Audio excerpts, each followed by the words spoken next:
असम में चुनाव का शंखनाद हो चुका है। ऐसे में सभी पार्टियों ने अपने चुनाव प्रचार को धार देनी शुरू कर दी है। इसी कड़ी में सोमवार को असम के रण में कांग्रेस की महासचिव प्रियंका गांधी वाड्रा की एंट्री हुई। प्रियंका गांधी ने गुवाहाटी के कामाख्या मंदिर में पूजा अर्चना के साथ ही सोमवार को असम के 2 दिवसीय दौरे की शुरुआत की। पूजा अर्चना के बाद प्रियंका ने लखीमपुर में स्थानीय लोगों से मुलाकात की और उनके साथ आदिवासी नृत्य भी किया।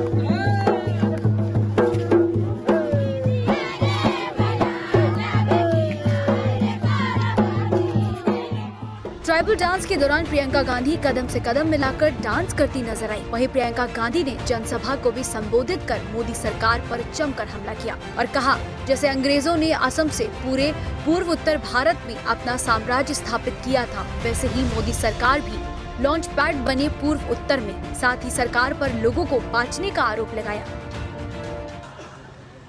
ये जो आज का चुनाव है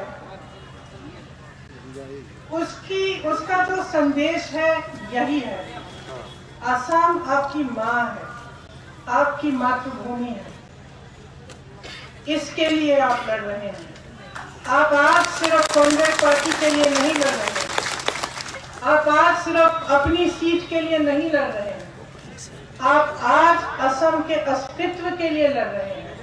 असम की माँ, आपकी माँ, असम की मातृभूमि के लिए लड़ रहे हैं, क्योंकि आज असम से भाजपा अंग्रेजों की तरह, जैसे अंग्रेजों ने 1937 में यहाँ से पूरे पूर्व उत्तर भारत में अपने साम्राज्य को स्थापित करने की शुरुआत की, उसी तरह से भाजपा चाहती है कि असम उनका लॉन्च पैड बने पूरे पूर्व उत्तर में। तो जब आप आज का चुनाव लड़ रहे हैं तो आप अपने असम को बचाने के लिए लड़ रहे हैं। किस चीज से बचाने के लिए? भाजपा और आरएसएस की जो विचारधारा है उसमें आपकी संस्कृति के लिए कोई जगह नहीं है। आपकी सरकार आपको परे कर रही है, इस प्रदेश की जनता को परे कर रही है। जो आप चाहते हैं वो आपको नहीं मिल रहा है, आपके लिए काम नहीं किया जा रहा है, आपके लिए रोजगार नहीं बन रहे हैं, उद्योग नहीं बन रहे। जो असम में बनती थी चीजें, ऐसे अंगोछे जो आपकी हस्तकला थी, आज वो भी चीजें यहाँ आ रही हैं दूसरे प्रदेशों से। मछली का आंध्र प्रदेश से यहाँ आ रही है। जो आपकी क्षमता है, आपकी उपलब्धि है, आपकी शक्ति है, उसको बढ़ाया नहीं जा रहा है। आज राजनीति के लिए, सत्ता के लिए ये लोग सब परे कर रहे हैं, जनता की भलाई परे कर रहे हैं, देश की भलाई परे कर रहे हैं, प्रदेश की भलाई परे कर रहे हैं। तो इन बातों को आप तो अच्छी तरह से समझते हैं, अब इन बातों को आप जनता तक कैसे पहुंचाएंगे? मुझे यहाँ उपस्थित नेतागण बता रहे थे कि आप बहुत मेहनत कर रहे हैं, कि गांव-गांव में जा रहे हैं, लोगों को समझा रहे हैं, चाहे कार की बात हो, चाहे चाय की बागान में जो मजदूरी है उसकी बात हो, चाहे असम प्रदेश के उद्योग, रोजगार, महंगाई की बात हो, सब समझा रहे हैं। हम सब पूरे देश भर के कांग्रेस के कार्यकर्ता आपके साथ खड़े हैं। हम आपके समर्थन के लिए यहाँ आए हैं। मैं यहाँ इसलिए आई हूँ। इससे पहले प्रियंका गांधी ने लखीमपुर में बेरोजगारी के खिलाफ राज्यव्यापी विरोध प्रदर्शन शुरू किया। इस मौके पर उन्होंने कहा कि आपकी बनाई हुई चीजों को और संस्कृति को सरकार समझ नहीं पा रही है, सरकार आपके हित में नहीं है।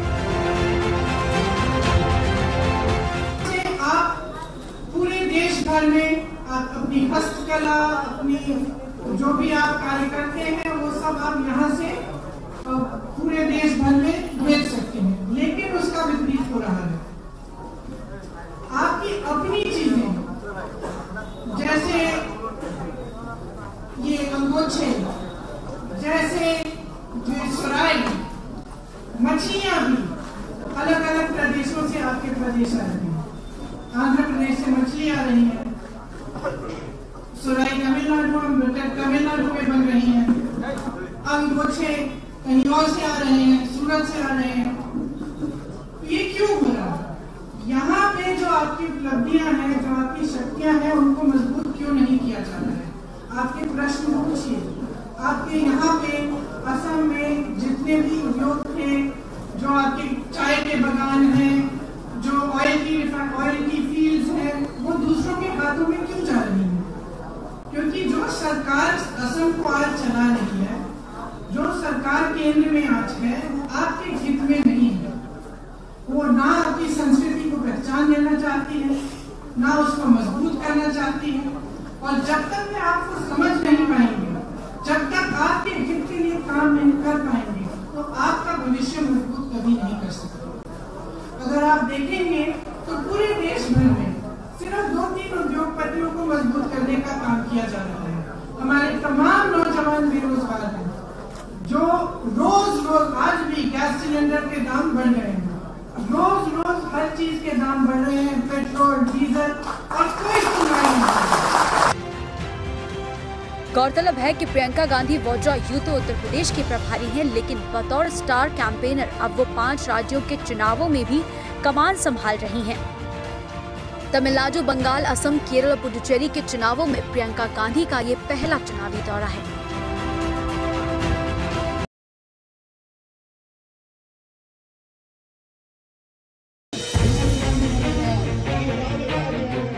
तमिलनाडु में 6 अप्रैल को विधानसभा चुनाव होने हैं। इस बीच कांग्रेस के अध्यक्ष राहुल गांधी प्रदेश की 3 दिवसीय यात्रा पर हैं। राहुल गांधी ने 3 दिवसीय यात्रा के दौरान कन्याकुमारी में रोड शो किया। उन्होंने रोड शो के दौरान कहा कि दिल्ली में सरकार तमिलनाडु संस्कृति का सम्मान नहीं करती है। उनके पास एक मुख्यमंत्री है, जो वे कहते हैं वो सब कुछ करते हैं। मुख्यमंत्री राज का प्रतिनिधित्व नहीं करते हैं, वो प्रतिनिधित्व करते हैं कि मोदी उन्हें क्या कराना चाहते हैं। एक व्यक्ति जो केवल प्रधानमंत्री के सामने झुकता है। नरेंद्र मोदी तमिलनाडु का प्रतिनिधित्व नहीं कर सकते हैं। इतना ही नहीं, राहुल गांधी ने प्रधानमंत्री मोदी और आरएसएस पर निशाना साधते हुए लोगों से मोदी और संघ परिवार को तमिलनाडु के लोगों, राज्य की संस्कृति और परंपराओं का अपमान करने की अनुमति नहीं देने का आह्वान किया। उन्होंने ये भी कहा कि देश भर में अन्य भाषाओं और संस्कृति की तरह तमिल संस्कृति और भारत की रक्षा करना भी उनका कर्तव्य है। अपने कन्याकुमारी दौरे के दौरान राहुल गांधी ने कांग्रेस कार्यकर्ताओं से भी मुलाकात की। नागरकोइल जाते वक्त राहुल अचंगुलम गांव में रुक गए। वहां उन्होंने पलमायरा ताड़ का फल भी खाया। बता दें, तमिलनाडु में चुनाव 6 अप्रैल को एक ही चरण में होंगे और मतों की गिनती 2 मई को होगी।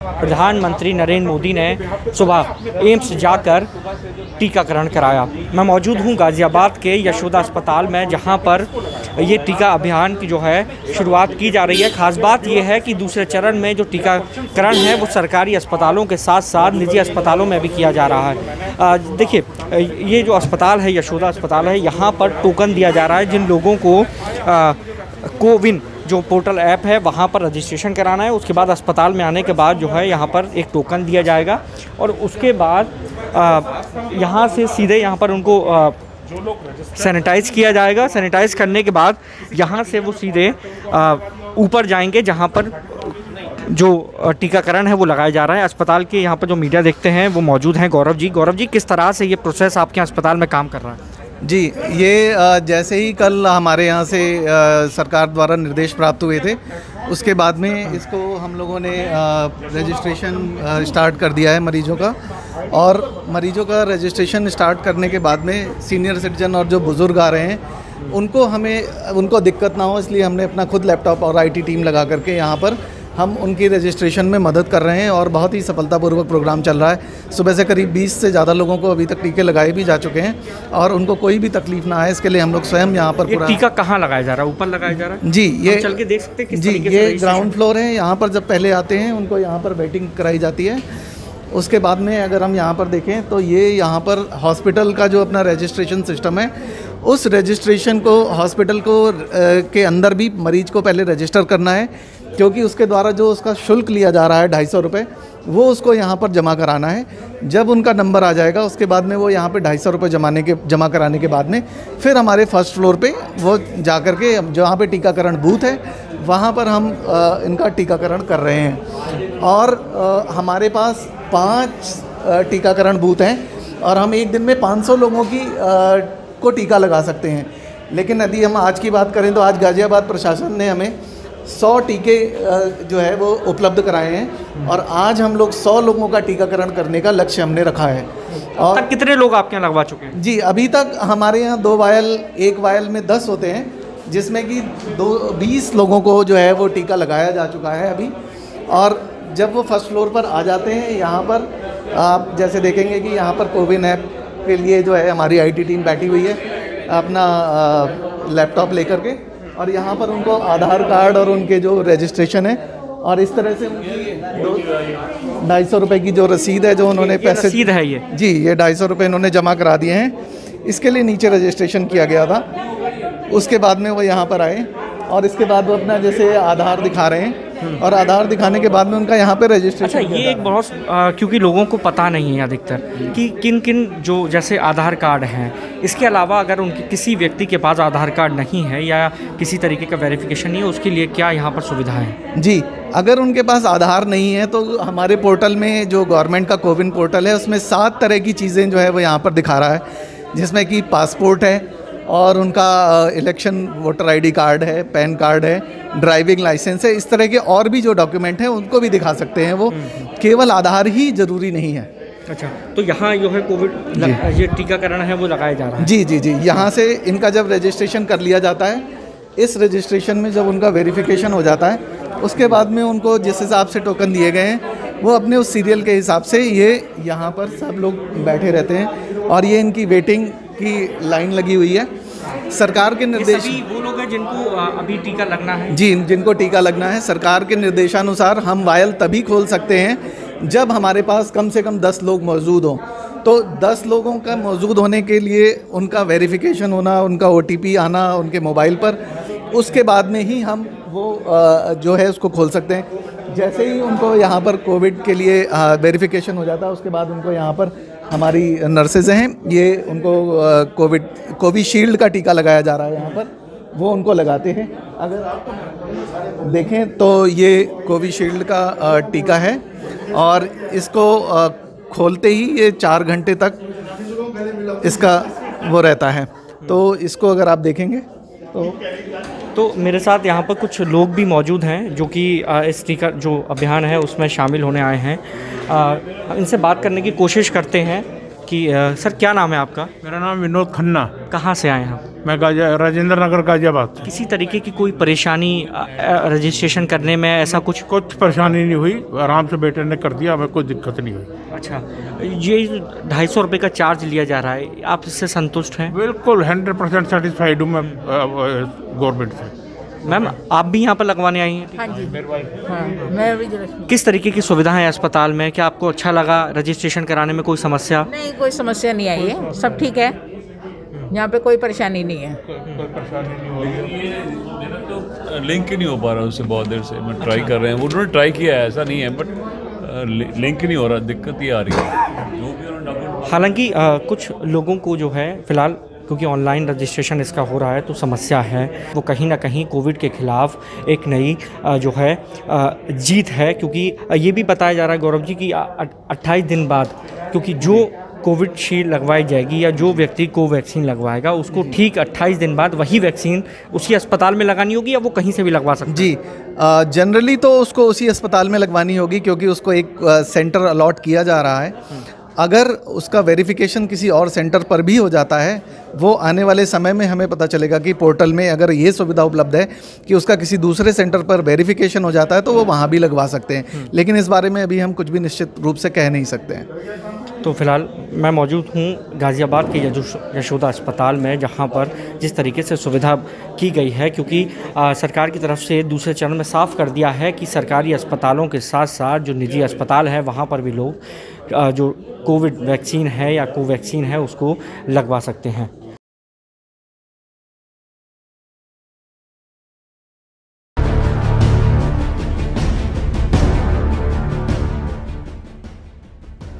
कोरोना के तीसरे चरण के वैक्सीनेशन की शुरुआत में पीएम मोदी के वैक्सीन लगवाने के बाद से मानो नेताओं में कोरोना का टीका लगवाने की होड़ मच गई हो। वैक्सीन को लेकर लोगों में काफी हिचक है, खासतौर पर कोवैक्सीन को लेकर।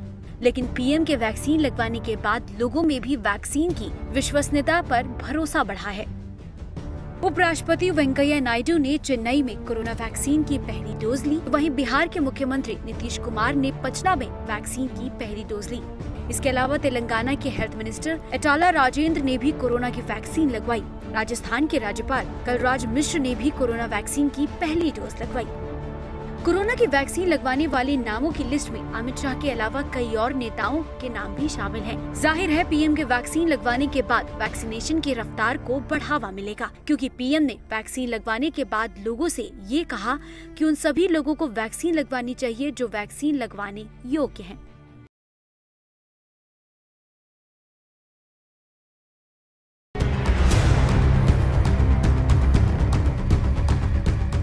सोमवार से देश में कोरोना के खिलाफ जंग के अगले चरण की शुरुआत हुई। इस चरण में 60 साल से ज्यादा उम्र के लोगों को कोरोना वैक्सीन दी जा रही है।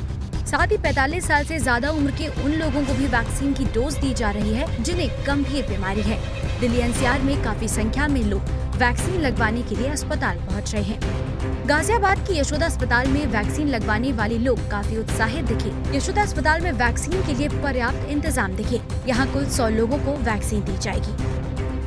जो ये आज जो हमारा एल्डरली सेक्शन के लिए जो आज 50 to 60 इयर्स विद कोमॉर्बिडिटीज़ और 60 years and above for all categories के लिए जो शुरू किया गया है, उसमें जो हमें आज 100 डोजेस के लिए अलॉटमेंट मिला है गवर्नमेंट की ओर से। तो उसी में अभी तक हम लोग तकरीबन 30 के करीब जो है डोज लगा चुके हैं। अच्छा, क्या और लोग आ रहे हैं? जी, हमारे पास आज जो प्री रजिस्टर्ड हैं और जो वॉक इन है मिला के हमें 100 डोजेस लगानी है। तो क्या अभी तक किसी के बीमार होने की इस तरीके से कोई नहीं? अभी तक जो हम लोग 30 लोगों को लगाया, अभी तक उनको कोई जो हाफ एन आवर का ऑब्जर्वेशन पीरियड होता है उसके दौरान किसी को कोई तकलीफ नहीं हुई। कोरोना की वैक्सीन लगवाने वाले लोग भी वैक्सीन लगवाने के बाद काफी संतुष्ट नजर आए और अस्पताल में डॉक्टर्स भी वैक्सीन लगवाने आने वाले लोगों की पूरी मदद कर रहे हैं। No trouble. Happily, I am feeling better after the first dose. अच्छा, तो कोई फैमिली से इस तरह का प्रेशर कि लगना ही मत लगवाओ, कोई साइड इफेक्ट्स हो सकते हैं, कोई इस तरह का प्रॉब्लम आई आपको इस दौरान? कोई नहीं, कहीं से नहीं, किसी से कोई प्रॉब्लम नहीं आई। अच्छा, तो क्या मतलब आपको काउंसलिंग मिली हॉस्पिटल स्टाफ से कि भाई किस वैक्सीन के बारे में उन्होंने आपको कुछ बताया हो कि भाई इसके साइड इफेक्ट्स भी हो सकते हैं एवरीथिंग कुछ? Was the staff medical staff supportive here इस बारे में? Medical staff was cordial supporting, लेकिन हमें उसकी जरूरत नहीं पड़ी because I know about all these things by the literature and by the newspaper reports which I have already seen. जैसी नॉर्मल रहती हो ऐसी नॉर्मल हो। अच्छा, कोई फैमिली से पहले आपको मतलब यहाँ के मेडिकल स्टाफ से एडवाइस काउंसलिंग वगैरह मिली? मेडिकल स्टाफ यहाँ पर कैसा रहा था, थोड़ा बताइए। मतलब यहाँ पर हाँ, यहाँ पर कैसे रहा, मतलब आप वैक्सीन के बारे में आपको क्या क्या बताया गया है, कोई इसके बारे में कुछ बताइए। मेरे को कुछ नहीं बताया। अच्छा, तो वैक्सीन लगवा ली बस। अच्छा, तो घर से ऐसा कुछ था कि भाई आप जैसे इतनी बुजुर्ग हैं तो कोई इसके साइड इफेक्ट होंगे, आपको किसी चीज़ कैसा डर, किसी चीज़ का डर था वैक्सीन लगवाने से पहले? भाई इस तरह का भाई कोई डर नहीं, कोई डर नहीं था।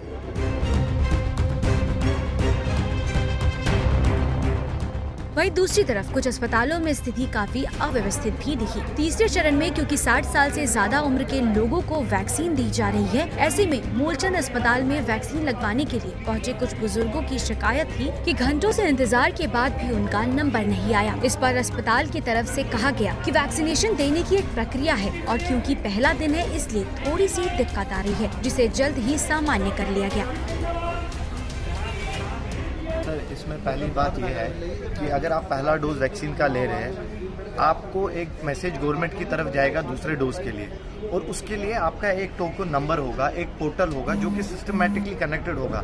अगर हम कोई भी आया और वैक्सीन लगा दिया चले गया, ये सारा मिसमैनेजमेंट हो जाएगा। तो लेकिन ऑन साइट रजिस्ट्रेशंस तो अलाउड हैं? ऑन साइट रजिस्ट्रेशंस अलाउड है, पर आज पहला दिन है और किसी भी चीज़ का पहला दिन इज़ नॉट ईजी। और ऐसी ड्राइव इंडिया में बहुत साल पहले जब थी तब हुआ था और अब हो रही है, तो पहले दिन हौश पौश तो थोड़ा सा होगा, but still I guess we have made it lot of organised. कुल मिलाकर तीसरे चरण में पीएम मोदी के टीका लगवाने के बाद वैक्सीन पर उठ रहे सवालों पर भी विराम लग गया है और कोरोना को हराने के लिए लोग भी एकजुट होकर पूरी तरह से तैयार नजर आए।